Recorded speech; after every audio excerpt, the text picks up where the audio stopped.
جن کو تم اللہ کے علاوہ پکارتے ہو، بابا جی یہ کر دیں گے، بابا جی یہ کر دیں گے، بابا جی یہ کر دیں گے، لن یخلقوا ذبابا، یہ ایسے مجبور ہیں، کیا کرنا، ایک مکھی کو بھی پیدا نہیں کر سکتے۔ قرآن مجید برہان رشید کا ایک بھی مقام ایسا نہیں ہے کہ جس میں رب ذوالجلال نے پرستش کا ذکر کر کے آگے کسی قبر کا ذکر کیا کہ تم جو فلاں قبر پہ جا کے بیٹھتے ہو اور فلاں ولی کی پوجا کرتے ہو اور تم اس سے اپنے نفع نقصان مانگتے ہو۔ پورے قرآن میں ایک مقام بھی ایسا نہیں ہے۔ اس وقت کے اختصار کے پیش نظر میں صرف چند آیات آپ کے سامنے پیش کروں گا کہ جس سے پتہ چلے گا کہ قرآن مجید نے جن کو من دون اللہ کہا ہے وہ پارٹی اور ہے اور اللہ کے محبوبوں کی جماعت اور ہے۔ جو آیت کریمہ میں نے آپ کے سامنے تلاوت کی، اس میں جنہیں من دون اللہ کے اندر ذکر کیا جا رہا ہے ان کی چند صفتیں بیان کی گئی ہیں۔ پہلی صفت کیا ہے؟ لن یخلقوا ذبابا، اگر وہ سارے مل بھی جائیں تو بڑی مخلوق تو کیا مکھی بھی نہیں بنا سکتے، ان کے اندر اتنی صلاحیت بھی نہیں کہ چھوٹی سی مکھی بنا لیں۔ یہ من دون اللہ کا تعین کیا جا رہا ہے قرآن مجید کے اندر کہ من دون اللہ سارے بھی اکٹھے ہو جائیں، جن کی وہ پرستش کرتے ہیں مشرکین مکہ، جن کو پوجتے ہیں۔ قرآن مجید کہتا ہے لن یخلقوا ذبابا، لن تاکید نفی کے لیے ہے، ہرگز وہ ایک مکھی بھی نہیں بنا سکیں گے۔ اس سے پتہ چلا کہ جو رب ذوالجلال کے مقابل لوگوں نے جو معبود بنائے ہوئے ہیں اور جن کو من دون اللہ سے تعبیر کیا جاتا ہے، ان کی اتنی بھی صلاحیت نہیں کہ وہ بڑی مخلوق تو کیا چھوٹی سی مخلوق مکھی کی بھی تخلیق کر سکیں۔ جبکہ قرآن مجید برہان رشید میں تیسرے پارے کے اندر رب ذوالجلال نے اپنے بندوں کی شان کو بیان کرتے ہوئے ان کا جو تعارف کروایا، اس میں سورہ آل عمران کے اندر آیت نمبر 39 موجود ہے کہ حضرت عیسیٰ علیہ السلام نے جب اپنا تعارف کروایا تھا تو کہنے لگے انی قد جئتکم بآیۃ من ربکم، لوگو میں تمہارے پاس اپنے رب اور تمہارے رب کی طرف سے ایک آیت لے کے آیا ہوں۔ میں کون ہوں؟ انی اخلق لکم من الطین کہیۃ الطیر، میں بناتا ہوں تمہارے لیے مٹی سے ایک پرندے کی شکل۔ اخلق، خلق یخلق، جس کا معنی ہوتا ہے پیدا کرنا۔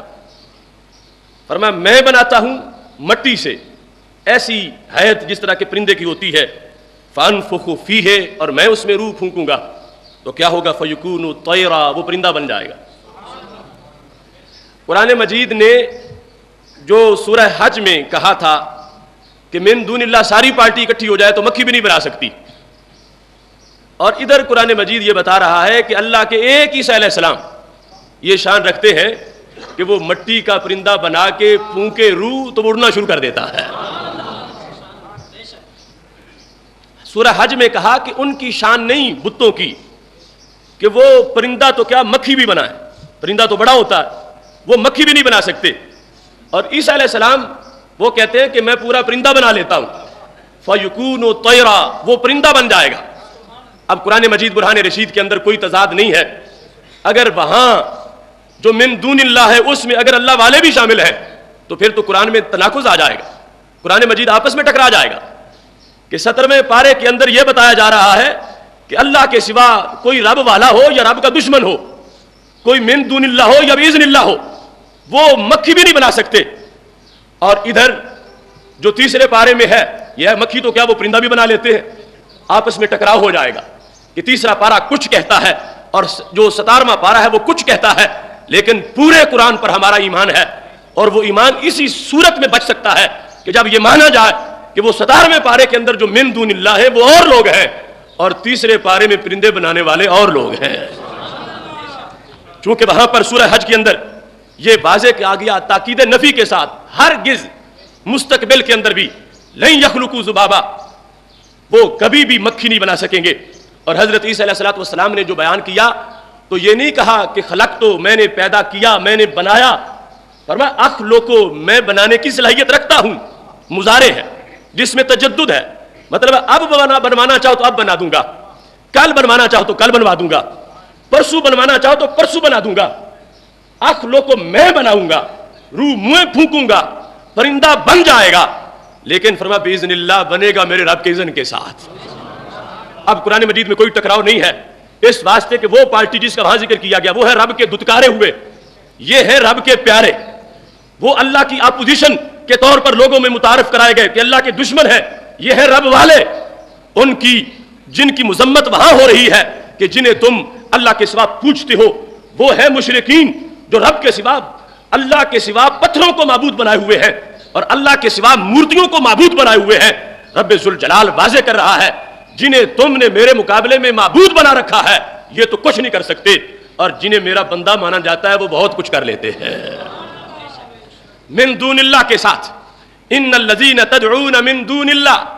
رب کے سوا جن کو تم پوچھتے ہو، لن یخلقوا ذبابا، یہ ہرگز مکھی بھی نہیں بنا سکیں گے۔ اور حضرت عیسیٰ علیہ السلام نے ایک طیر بنانے کی بات نہیں کی، اخلق و مضارع ہے جس میں تجدد ہے، جس کے اندر ہر لمحے کی بات ہے، اور میں آج چاہو تو آج بناؤں گا، کل چاہو تو کل بناؤں گا، پرسوں چاہو تو پرسوں بناؤں گا، ایک چاہو تو ایک بناؤں گا، 1000 چاہو تو 1000 بنا دوں گا۔ میں بناؤں گا نسبت اپنی طرف کی اور نسبت کی خلق کی جس کا معنی پیدا کرنا ہوتا ہے، لیکن چونکہ آپ کی طرف نسبت ہے اور ساتھ باذن اللہ کی قید ہے تو مطلب کیا بنے گا؟ اصل پیدا کرنے والا رب ذوالجلال ہے۔ یہ حضرت عیسیٰ علیہ السلام کے ہاتھ میں جو برکتیں ہیں سب رب نے عطا فرمائی ہیں، کوئی دور کی بات نہیں۔ قرآن مجید خود اپنی تفسیر آپ کرتا ہے۔ اگر ان الذین تدعون من دون اللہ میں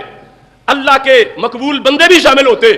تو پھر یا تیسرا پارا مانا جا سکتا تھا یا 17واں پارا مانا جا سکتا تھا، اب دونوں کو ماننا لازم ہے مومن ہونے کے لیے، تو تبھی مانا جا سکتا ہے کہ تدعون من دون اللہ میں بتوں کی بات کی جا رہی ہے، اللہ کے محبوبوں کی بات نہیں کی جا رہی۔ اللہ کے محبوبوں کی شان یہ ہے رب کے اذن سے مٹی کی مورتی میں پھونک مارتے ہیں، ان میں جان آ جاتی ہے، پرندہ بن کے اڑنا شروع کر دیتی ہے۔ یہاں پر جس وقت بیان کیا رب ذوالجلال نے فرما قدر اللہ حق قدرہ، یہ لوگ جو بتوں کو لے کے بیٹھ گئے ہیں انہیں رب کی قدر کا پتہ ہی کوئی نہیں، انہیں سوچ ہی نہیں کہ رب کی شان کیا ہوتی ہے، رب کا مقام کیا ہوتا ہے۔ فرما ان اللہ لقوی عزیز، بے شک رب قوی ہے، رب عزیز ہے۔ قوی کا معنی قوت والا، عزیز کا معنی غلبے والا۔ تو اللہ نے فرمایا یہ جو تمہارے ہیں جن کی تم پوجا کرتے ہو یہ قوی نہیں ہے اور رب قوی ہے، یہ قوی نہیں اور رب قوی ہے، یہ عزیز نہیں اور رب عزیز ہے۔ اب خالق کائنات جل جلالہ نے من دون اللہ کے اندر جن کا یہاں ذکر کیا، اللہ تبارک و تعالیٰ نے انہیں کمزور کہا اور اپنے آپ کو قوی کہا، اور دوسرے مقام پہ رب بولا اپنے آپ کو قوی کہا، اپنے بندوں کو بھی قوی کہہ دیا۔ یہاں فرمایا ضعف الطالب والمطلوب، یہ پوجا کرنے والے بھی کمزور ہیں، جن کی پوجا کر رہے ہیں وہ بھی کمزور ہیں، ان میں کچھ نہیں، وہ تو مکی سے اپنا حق نہیں چھین سکتے، لے سکتے واپس، لیکن رب کا بندہ ہو اس کی شان کیا ہے۔ رب ذوالجلال نے خود اس کی شان کو بیان کرتے ہوئے اس کے اوپر لفظ قوی کا قرآن مجید برہان رشید میں اطلاق کیا ہے، جس طرح کہ سورہ نمل میں موجود ہے۔ حضرت سلیمان علیہ السلام وہ بیت المقدس اور سبا کا جو فاصلہ تھا 2 مہینے کی مسافت تھی، سبا سے تخت اٹھانا تھا اور بیت المقدس پہنچانا تھا، تو کہا ایکم یاتینی بعرشھا قبل ان یاتونی مسلمین، کون ہے جو اس بلقیس کے تخت کو اٹھا کے لے آئے اس کے آنے سے پہلے پہلے۔ قال عفریت من الجن، ایک بڑے پاورفل جن نے کہا انا آتی، کبھی میں لاؤں گا، کب قبل ان تقوم من مقامک، تمہارے اپنی جگہ اٹھنے سے پہلے، اور میں کون ہوں؟ اللہ کہتا ہے کہ اس نے کہا وانی علیہ لقوی امین، میں قوت والا ہوں، میں قوت رکھتا ہوں، میں یہ کام کر سکتا ہوں۔ اب یہ دور سے مدد کروانی تھی، اور جس نے کرنی ہے قرآن کہتا ہے وہ قوی ہے، وہ کمزور نہیں ہے، اس کے اندر قوت موجود ہے، لیکن ایک وہ قوی ہے جو اس سے بھی بڑا قوت والا نکلا۔ واصف بن برخیہ انہوں نے کہا میں بھی حاضر ہوں، قال الذی عنده علم من الکتاب انا آتی کبھی قبل ان یرتد الیک طرفک، یہ تمہاری کھلی آنکھ بند ہونے سے پہلے میں وہ تخت اٹھا کے لے آؤں گا۔ تو جو مجلس بدلنے سے پہلے لائے قرآن کہتا ہے وہ قوی ہے، اور جو آنکھ جھپکنے سے پہلے لے آئے وہ کتنا بڑا قوی ہوگا۔ اب پتا چلا عنده علم من الکتاب، ہے بندہ مگر قرآن کہتے اسے قوی کہنا ہے بندہ مگر اسے قوی کہنا ہے، پوچھا بت کو پر اسے قوی نہیں کہنا، تو پتا چلا من دون اللہ میں اگر اللہ والے ہوتے تو ان کو قوی نہ کہا جاتا، وہاں پر رب نے کہا میں قوی ہوں، تمہارے بت کبھی نہیں ہیں. اور دوسرے مقام پر اللہ نے فرمایا میرے بندے بھی کبھی ہیں. اگر من دون اللہ کی لسٹ میں یہ بندے بھی شمار ہو چکے ہوتے قرآن ان پر کبھی بھی کبھی کا لفظ استعمال نہ کرتا. رب ذوالجلال نے استعمال کر کے یہ بتایا ہے من دون اللہ والی پارٹی اور ہے اور باذن اللہ والی پارٹی اور ہے.